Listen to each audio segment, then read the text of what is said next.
ദിവ്യാസ് ബ്ലോഗിലേക്ക് എല്ലാവർക്കും സ്വാഗതം. നമ്മളിന്നൊരു 3 ഏത്തക്ക എടുത്തിട്ടുണ്ട്. അത് നമ്മളിന്നൊരു വൻപയറിട്ട് ഒരു ചെറിയ രീതിയിൽ തോരൻ വയ്ക്കാനാണ് പോകുന്നത്. അപ്പോൾ നമുക്ക് അതിന് വേണ്ടുന്നത് നമുക്ക് തയ്യാറാക്കാം.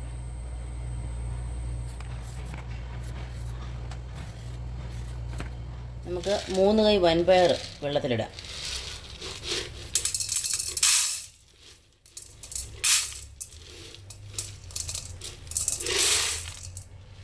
ഇത് അരമണിക്കൂർ കുതിരാൻ വയ്ക്കാം. പയർ കുതിർന്നിട്ടുണ്ട്. ഞാനത് നല്ലവണ്ണം കഴുകി വാരി നമുക്കിനി കുക്കറിലിട്ട് വേവിച്ചെടുക്കാം. വെള്ളം പരുവത്തിന് ചേർക്കാം.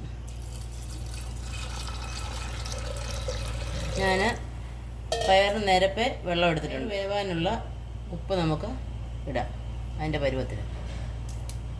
നമ്മുടെ ഏത്തക്കയുടെ കറ മാറാൻ വേണ്ടി കഞ്ഞിവെള്ളത്തിന് ശകലം നമുക്കിതിനകത്ത് ചേർക്കാം. അത് നല്ലതാണ്. ഇച്ചിരി നേരം ഇതെങ്ങനെ ഇരിക്കുമ്പോൾ ഇതിനകത്തെ കറയല്ല ഇങ്ങനെ. ഇപ്പം 3 വിസിൽ വന്ന് നമ്മൾ കുക്കർ തുറന്ന് പയർ നല്ലവണ്ണം വെന്തിട്ടുണ്ട്. നമുക്ക് കാ വേവാൻ പരുവത്തിന് കുറച്ച് ഉപ്പിടാം. നമ്മൾ പയർ വേവിച്ച വെള്ളമുണ്ട്, അത് അല്പം ഇതിനകത്ത് ഒഴിച്ച് നമുക്ക് അതുകൂടെ ചേർത്ത് നമുക്ക് വേവിക്കാം. ആ പയർ വെള്ളം കളയണ്ട. അതിന് ബാക്കിയുള്ള വെള്ളം നമ്മൾ പിന്നെ ചേർത്താൽ മതി. കുറച്ച് വെള്ളം കൂടെ നമുക്ക് ഒഴിച്ച് കൊടുക്കാം. അല്പം മഞ്ഞൾപ്പൊടി ചേർക്കാം, അല്പം മുളക് പൊടി, വേഗം വയ്ക്കാം. നമുക്കതിനുള്ള അരപ്പ് തയ്യാറാക്കാം. കുറച്ച് വെളുത്തുള്ളി, അല്പം കാന്താരി, എരിവ് വേണമെന്നവർ അതനുസരിച്ച് കൂട്ടിയിട്ടുണ്ട്. ഞാൻ ഒരല്പം കൂടി ഇടുന്നുണ്ട്. കുറച്ച് തേങ്ങ, ജീരകപ്പൊടി അല്പം ചേർക്കണം. ഇതെല്ലാം കൂടെ നമുക്കൊന്ന് ചതച്ചെടുക്കാം. ഈ പരുവത്തിന് വേണം ചതച്ചെടുക്കാൻ.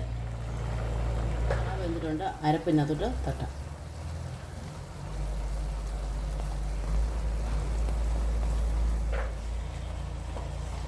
ഒന്ന് ഇളക്കി കൂട്ടി യോജിപ്പിച്ച് വയ്ക്കാം. ഇതിലേക്ക് നമുക്ക് വേവിച്ച് വെച്ചിരിക്കുന്ന പയറൂടെ തട്ടിയിടാം.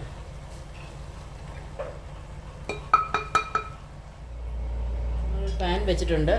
അതിലേക്ക് എണ്ണ ഒഴിച്ച് നമുക്ക് കടുവിടാം. കടു പൊട്ടിട്ടുണ്ട്. നമുക്ക് അല്പം അരി ഇടാം. അതിനകത്ത്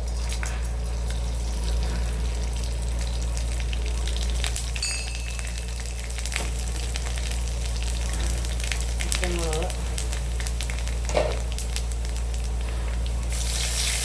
ഇതൊക്കെ മൂക്കണം. അരിയൊന്ന് മൂത്ത് കഴിയും. നമുക്ക്